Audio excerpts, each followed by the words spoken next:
The General Assembly is now voting on draft resolution A/ES11/L2 entitled The Humanitarian Consequences of the Aggression against Ukraine. Will all delegations confirm that their votes are accurately reflected on the screen?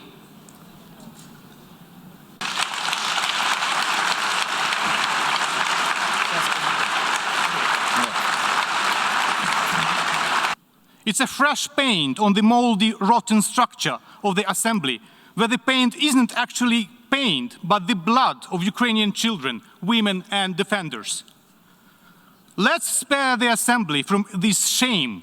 Let's prove that the assembly is still a solid structure, and we are the United Nations that have been wise enough to avert imminent disaster. Africa has experienced its fair share of these proxy wars and their destructive outcomes. We therefore empathize with the people of Ukraine who find themselves caught up in a conflict not of their making.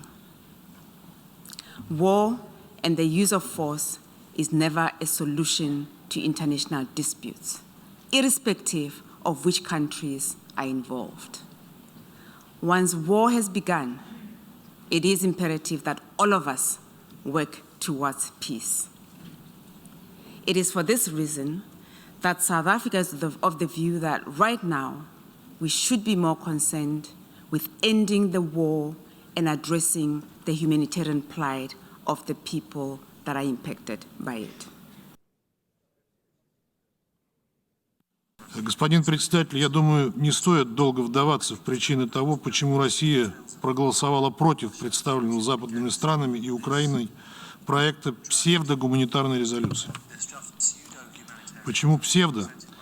Потому что она была нужна ее авторам исключительно для того, чтобы еще раз осудить Россию и навесить на нас различные ярлыки, провести своего рода перекличку тех, кто готов подписаться под однобокой трактовкой ситуации.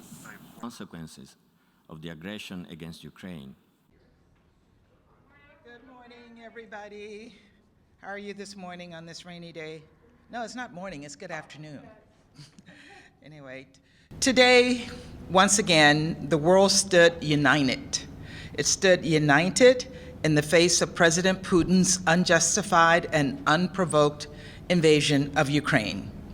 Together, a strong majority of UN member states made clear that Russia bears sole responsibility for the grave humanitarian crisis and violence in Ukraine.